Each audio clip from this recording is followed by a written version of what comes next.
نبی کریم صلی اللہ علیہ وسلم کو یہ بتایا گیا کہ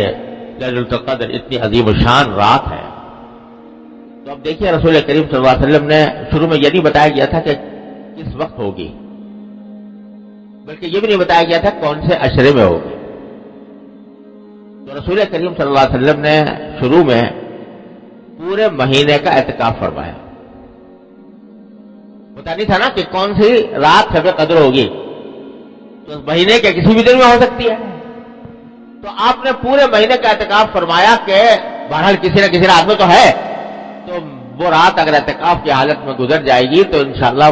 اس میں عبادت میرے نام اعمال میں لکھی جائے گی۔ ایک عشرہ گزرا، دوسرا عشرہ گزرا، تو دوسرے عشرے کے وقت میں جب دوسرا عشرہ آیا، یعنی 10ویں تاریخ سے کی رات سے اور 20 کی صبح تک، تو 20 کی صبح کو عشرہ ختم ہو رہا تھا، تو بعض صحابہ کرام نے اپنا جو سامان تھا اعتکاف کا وہ گھر لے گئے، بھیج دیا کہ آج شام سے اٹھیں گے اعتکاف سے، کیونکہ ہر 10 دن کا اعتکاف کی نیت کی تھی، تو اٹھنے تھے۔ اچانک رسول کریم صلی اللہ علیہ وسلم نے اعلان فرمایا کہ دیکھو جن لوگوں نے میرے ساتھ اعتکاف کیا ہے 20 تاریخ تک کا، اور انہوں نے سامان بھیج دیا اپنا گھر واپسی کے لیے، میں کہتا ہوں واپس آ جائیں، اور جو اگلے 10 دن بھی اعتکاف کرے میرے، اور وجہ یہ بتائی کہ اب مجھے اللہ تبارک و تعالیٰ کی طرف سے بتایا گیا ہے کہ لیلۃ القدر آخری عشرے میں ہوگی۔ پہلے یہ بات نہیں بتائی گئی تھی، اس واسطے اعتکاف دوسرے عشرے کا دن بھی چل رہا تھا، اور صحابہ کرام نے ختم بھی کر دیا تھا، 20 تاریخ کو اپنے سامان بھیج دیا تھا کہ گھر جائے، لیکن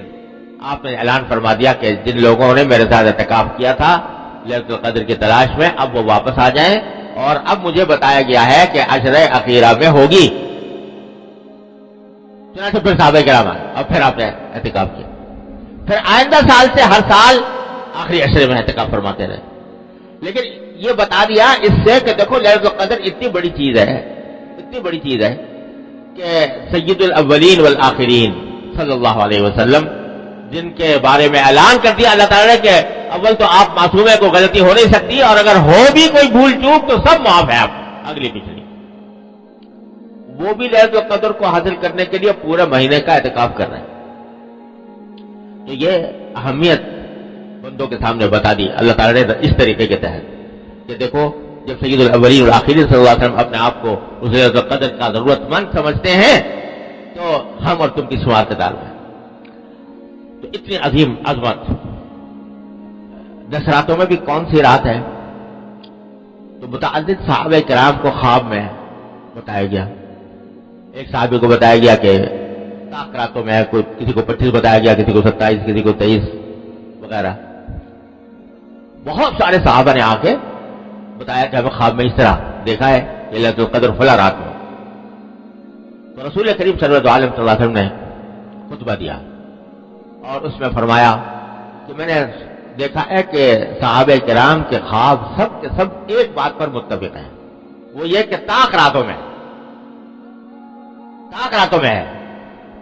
سب کے خواب اسی پر متفق ہو گئے، اور مجھے بھی اللہ تبارک و تعالیٰ نے یہ علم عطا فرما دیا کہ طاق راتوں میں، لہذا تم طاق راتوں میں شمار کرو، وہ تلاش کرو، 21، 25، 23، 25، 27، 29 اس میں تلاش کرو، خواب کی وجہ سے نہیں۔ یاد رکھو خواب کوئی شریعت میں حجت نہیں ہوتا، خواب سے کوئی شرعی مسئلہ ثابت نہیں ہوتا، اور جو لوگ خوابوں کی کشف کی بنیاد پر کوئی فیصلے کرتے ہیں وہ دھوکہ دیتے ہیں، حقیقت میں اس کے اوپر کوئی حجت، کوئی شریعت کا فیصلہ دار و مدار اس کا خواب پر کشف پر نہیں ہوا کرتا۔ لیکن رسول کریم صلی اللہ علیہ وسلم جو تصدیق فرما دی کہ ہاں وہ یہ ہوگی شب قدر قائم ہوگی طاق راتوں میں، اور پھر رسول کریم صلی اللہ علیہ وسلم نے اپنا خواب بیان فرمایا۔ صحابہ کرام کا خواب تو حجت نہیں تھا، لیکن نبی کا خواب حجت ہوتا ہے۔ اپنا خواب بیان فرمایا کہ میں نے خواب میں یہ دیکھا ہے، مجھے یہ بتایا گیا ہے کہ جس رات شب قدر آئے گی اس سال، یعنی اس سال جس سال آپ کی بات کر رہے ہیں، جس رات شب قدر آئے گی اس وقت اے میرے پیغمبر صلی اللہ علیہ وسلم، تم اس روز پانی اور کیچڑ میں سجدہ کرو گے، یہ صبح صبح آپ نے اعلان فرمایا کہ جس رات شب قدر ہوگی اس رات تم پانی اور کیچڑ میں سجدہ کرو گے. کیا مانا؟ بارش ہوگی، کیچڑ ہو جائے گا مسجد کے اندر اور تم اس میں سجدہ کر رہے ہو. یہ صبح کا وقت ہے 20 تاریخ کا، 20ویں رمضان کا. اس وقت آپ نے اعلان صحابہ کرام فرماتے ہیں پورا آسمان صاف پڑا ہوا تھا، کوئی بدلی کا ٹکڑا بھی نہیں تھا.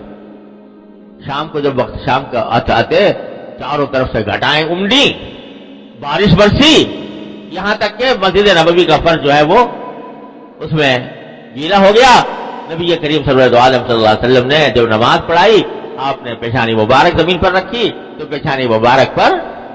پانی اور کیچڑ کے آثار نظر آ رہے تھے. اور یہ جو فرمایا گیا تھا کہ تم پانی اور کیچڑ میں سجدہ کرو گے، اس وہ رات میں یہ منظر نظر آ گیا. پتہ چل گیا کہ یہی رات شب قدر وہ تھی 21ویں شب کو یہ واقعہ ہوا. پھر اس کے بعد رسول کریم صلی اللہ علیہ وسلم نے مختلف راتوں یہ سے مختلف احادیث مروی ہے، لیکن